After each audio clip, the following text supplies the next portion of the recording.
Services Department. Roll call. Council members Draymond. Here. Friedman. Here. Najarian. Here. Weaver. Here. Mayor Quintero. Here. And Mr. City Clerk, could we have the roll call for the agency, please? Agency members Friedman. Here. Najarian. Here. Quintero. Here. Weaver. Here. Chairman Draymond. Here. Do we have your report? The agenda for this joint special meeting of the Glendale City Council and the Glendale Redevelopment Agency was posted on May 7, 2009 on the bulletin board outside City Hall. And this is the Director of Development Services and Director of Finance regarding discussion of the fiscal year 2009-2010 Redevelopment Agency and city budget. Mr. Starbird. And I'll go to Phil Lanzafame, Director. Phil? Mr. Mayor, members of the City Council, Mr. Chairman, members of the Redevelopment Agency. This morning you saw several presentations on general fund budgets. We would like to offer our presentation on the Redevelopment Agency. It is a separate entity, has a separate budget. There's just a small piece that is funded by the general fund. However, there are, and as you'll see through our presentation, many places where the agency will do projects in support of the city and thereby supplanting general fund money that otherwise would need to be spent. Going through, our mission statement is we build better communities. People may provide safety services or educational services or art services or park services. We build things to provide jobs, to provide goods and services and revenue to the general fund that helps support those other departments. I will say that our main core service, as defined by law, is the elimination of blight. The activities that the Redevelopment Agency carries out are for the intent of eliminating those blighting conditions as defined in the California Redevelopment Law. Our core services are very similar to our responsibilities. We have two project areas in which we conduct our redevelopment activities. On those, we, for the most part, are managing project entitlement and construction in our two project areas. We also manage some of the larger scale development outside of the project areas. And Councilwoman Friedman, you had spoke this morning about managing projects really from cradle to grave, and that is the model that we use in redevelopment for projects. Our project managers are making relationships with the other departments, and they carry them not only through the entitlement phase, but also construction. And so they're coordinating all of that planning and then the implementation with other departments. We have an economic development division. We're responsible for citywide economic development. You just heard a presentation by Don Nakamoto on a lot of the things that will happen through the WIB. Our economic development staff works with the staff at the Verdugo Job Center, and they put together a lot of programs together. The Small Manufacturing Assistance Program, which was a federal grant, was done jointly with our departments. We also do centralized acquisition. If there's a department, fire, libraries, they come to mind. They're recently looking. They will come to our department because we have that expertise in property acquisition, and we conduct those activities for all of the city departments, with few exceptions. Community Development and Housing has much of this expertise in-house, and so they will just utilize the contract, but not necessarily the service. But most of the other departments don't have that kind of real estate background, and so we provide that service. And then finally, we're support to the planning department. You heard this morning many of the planning efforts that go on. Development Services partners with planning, and our role is to provide the economic component to what they're doing. You want to plan something that can actually be built or ensure that your vision can be brought to fruition. So we do many programs, the Downtown Specific Plan, the mobility study. Those were all redevelopment initiatives that were worked in tandem with the planning department, with planning taking the lead, of course. This is our organizational structure. I show it to you merely to identify that we have 14 positions in development services. We also fund several positions in other departments. So as you see our salaries and the costs, those are linked to other departments, including the city attorney's office, which is exclusively for our, I shouldn't say exclusively, but 99% of her time is dedicated to the redevelopment agency. And then the principal planner in planning, which is the principal urban designer, also is part of the development services team and does all of our design review. And so those two are very key. You can see there the other departments. The other point to make is we have 3 vacant positions.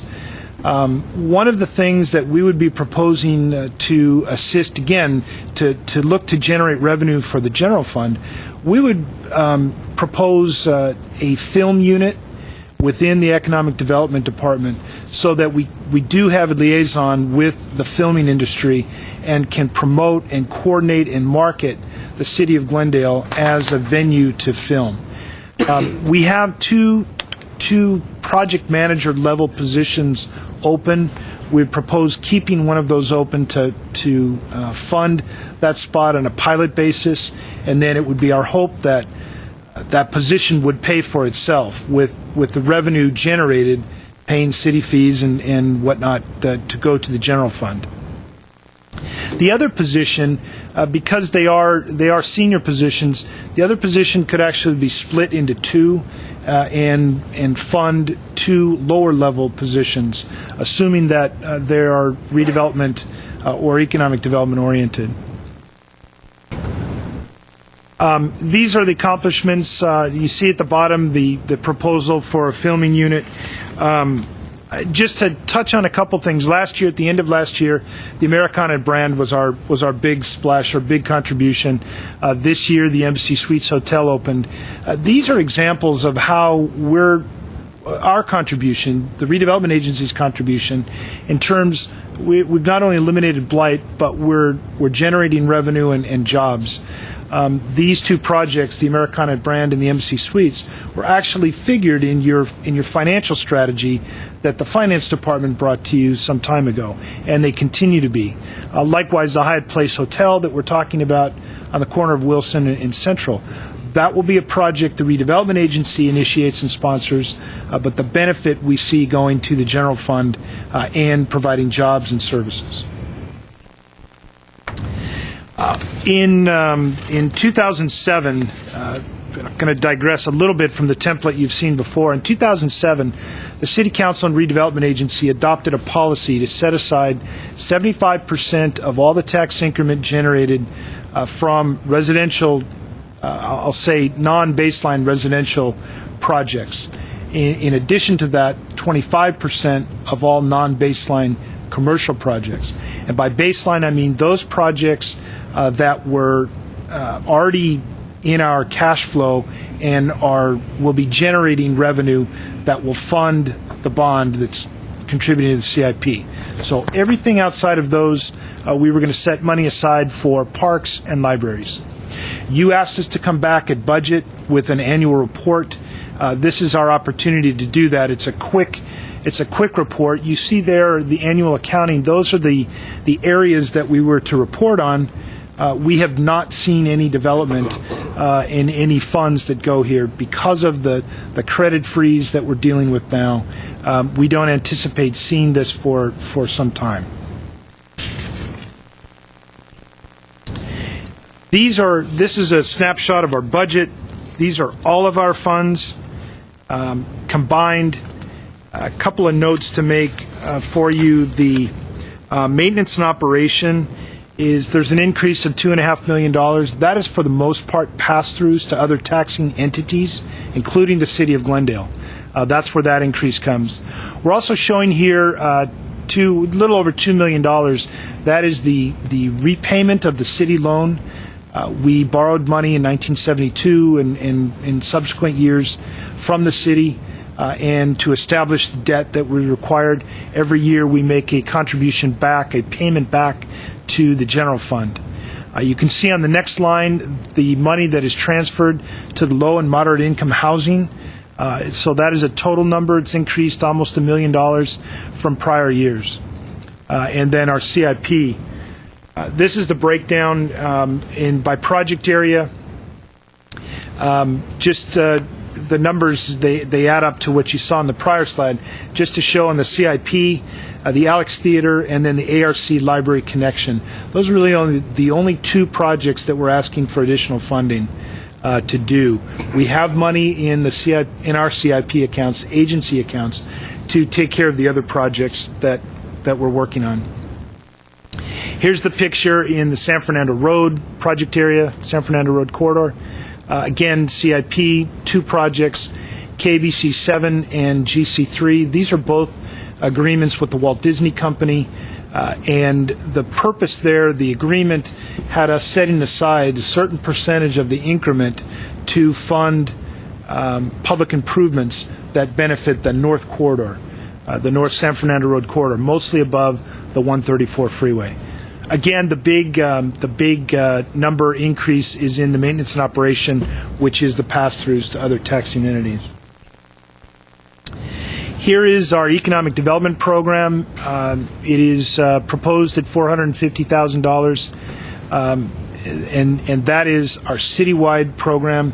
We put it here in maintenance and operations because it's all done by contract. So that's why you see it in M&O.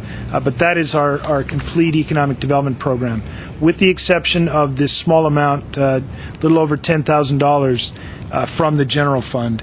That has been a small amount that we've had and able to use for things that just aren't eligible for tax increment or for funding that we have as an agency. It is a small amount. We've reduced it every year. Revenues. These are the revenues. They are increases from last year. The one place to really focus on are bond proceeds. We think we can issue a bond between $23 and $27 million. Again, this would be to fund CIP projects that are eligible, that are of benefit to the Central Redevelopment Project area. In the San Fernando Road corridor, the place, one thing that I wanted to call out was this county tax sharing agreement. In the year 2000, when we were negotiating with the Disney Company, we were also negotiating with the county, Los Angeles County.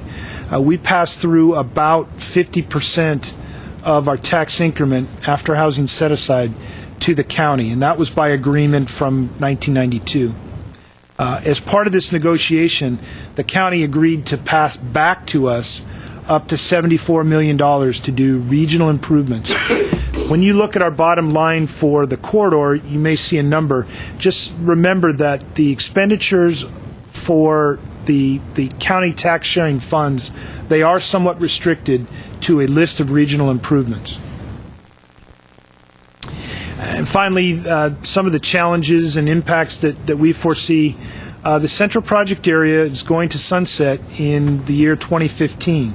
We want to maximize the generation of tax increment and the receipt of tax increment revenue to the City of Glendale, the Glendale Redevelopment Agency. How we do that is a little bit tricky, and we're working through different strategies so that we can maximize that. Second is probably the state takeaway of local redevelopment funds. We recently won around the governor's budget. The adopted budget had $350 million coming from redevelopment agencies. The California Redevelopment Association and some of the agencies challenged that, the ability to take that, and we prevailed. That number is about $2.2 million to the City of Glendale. So we were able to secure that this round, but we know that the situation with the state is worsening, and that local redevelopment funds have always been a target. One of the biggest challenges for us is the economic climate. Just the credit freeze alone is preventing a lot of development from taking place. We're seeing it in the bond market. We're relying on issuing agency bonds to help fund the CIP. The interest rate is very high, and there's just a general malaise. Now, that's starting to thaw, and that market is improving, but it's something that we have little control over, yet we need to participate in. The other area is assessment appeals. This is a big concern, and I've always called this a bit of an echo from what the general fund is experiencing now. There's going to come a time when property owners start to appeal the assessed value of their property, and that's what our tax increment is based on. As that goes down, so too does our tax increment.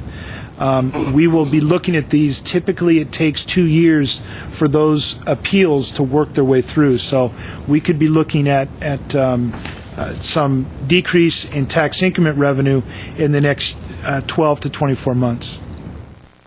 Public improvements, there are a lot of improvements that we can do using tax increment and using redevelopment agency funding to improve the quality of life, and we're identifying those with the other departments, and we'll bring those forward on a case-by-case basis. And then finally, the investigation of new project areas. We're continuing to look for areas that meet the strict definition of blight to see if there's areas appropriate to use the redevelopment tool. Kind of as a side note to that, we're at the same time we're investigating those, we're looking to see if there's the ability to merge our two project areas, which would allow us to use some of the funding that we've generated in the central project area in the San Fernando Road corridor. But a challenge that I didn't put up here is the legislature. They continue to squeeze those definitions, and they continue to squeeze the use of redevelopment to a point where it makes it very, very difficult not only to merge and find new areas, but also to fund public improvements. With that, it's a nutshell of the development services and agency budget. We're available for any questions. Mr. Weaver. Yes, on the San Fernando Road corridor, you talked about the CIP projects. You had GC3, but you also had KBC. What are you doing on KBC? As part of the KBC project, we agreed to set aside a certain percentage of the secured tax every year into a special fund that could be used to fund public improvements in the corridor. Oh, it's not necessarily for KBC. No, it is not for KBC. It's for the corridor. It's for the corridor. It's kind of misleading. But it is. We set it aside. That's the project we set it aside in. I understood. I noticed you didn't mention DreamWorks. On the accomplishments and highlights screen that I did go through quickly, DreamWorks has started their 126,000 square foot expansion. That should bring about 800 jobs. They are halfway through construction. They're just coming out of the ground. It's also an expansion of more than 200 parking spaces, which will generate tax increment, jobs, and we hope stimulate the economy in that area. Do we have an estimate on what it'll produce for the redevelopment agency? I want to say it's somewhere around $300,000. It's a $30 to $40 million project.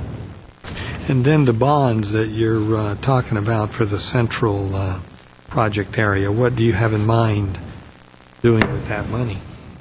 That would be committed to the CIP for the most part. Actually, all of those. You mentioned that, but to the CIP in regards to what? Let me add the projects that you approved in the reimbursement agreement under the agency. Those are the projects we've identified for the lion's share of that money. The pool, the ARC, that list of 4 or 5 that you approved previously. Okay.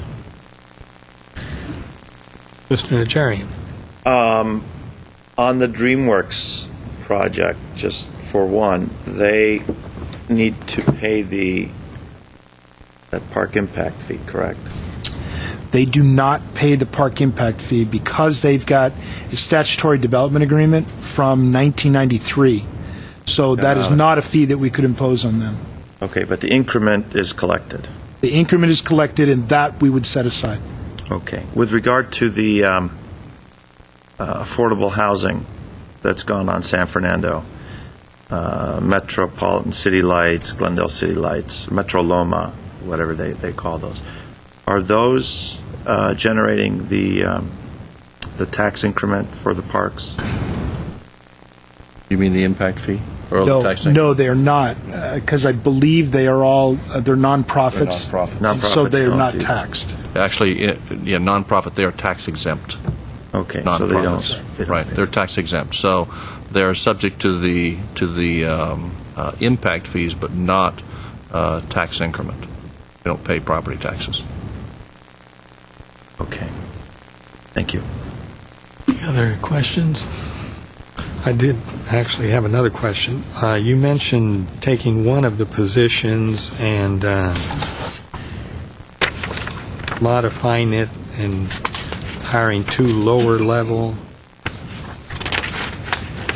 positions. What would they do? What would they do? This is just, it's a strategy, as we spoke of earlier today, to avoid layoffs.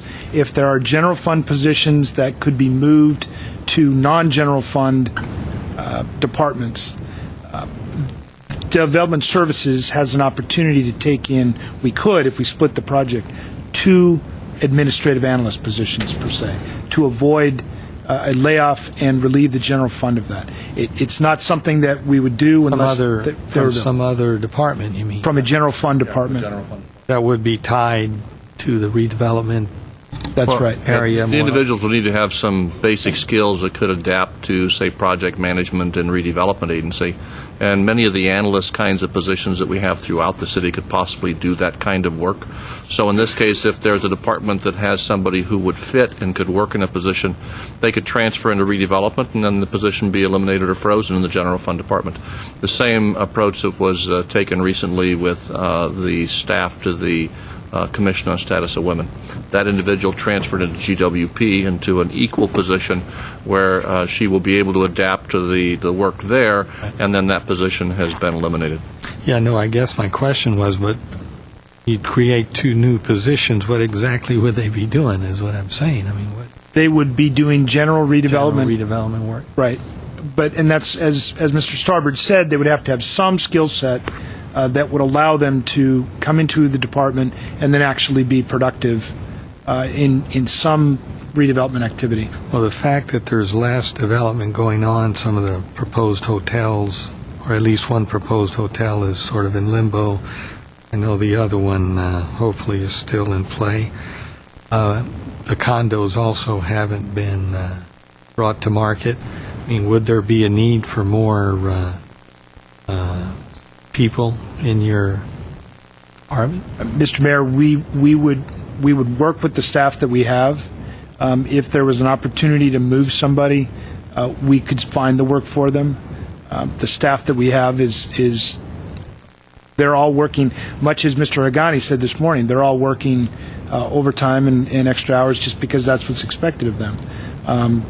But if there's an opportunity to do that, we would look to see if there's a fit. Then the film unit position, that seems like a very good idea. Ms. Frieden. A comment along those lines. Absolutely, that's a great idea. I would hope that that position is somebody who has specialized knowledge in that field. And beyond helping actually, filming and the permitting process and all of that, I would hope that that person or department or whatever they are expands into sort of economic development areas to try to bring businesses to locate here, beyond just bringing filming here. Yes, all of those. We're putting together a separate report that will come to the redevelopment agency and the city council on this very item, and we'll detail that kind of scope. Mr. Weaver, then Mr. Grayman. I presume this will be specialized enough with particular knowledge of the film industry that you're talking an additional hire. You're not going to find somebody on staff. That is correct. So- I don't. There are people on our staff that work in this, but that's not their specialty. So there'll be a trade-off there. And others, we're talking about cutting, not hiring. And here we would have to work some kind of a trade-off Yeah. to hire that person. What they would be able to generate for the city would pay for themselves. And that's the intent, that they would be able to pay for themselves and then some. Trayman. Mr. Lansfame, don't you have someone on staff who is already not referring to entertainment industry business creation, but business creation and retention already. Don't we have someone on staff Yes, we do. We've that's got a supposedly staff. supposed to be doing that? Well, they don't have he does not have, and the staff that I have in economic development don't have the expertise in the connections in the film industry. I said not having to do with the Oh, film or entertainment yes. industry. General business retention and creation. That's true. We have 3 staff members currently with 1 administrative support staff. Mr. Najarian. And my other thought is, have been contacted in the past 2 years by companies that perform the service of agent, if you will, for the particular cities to promote them as filming locations, etc.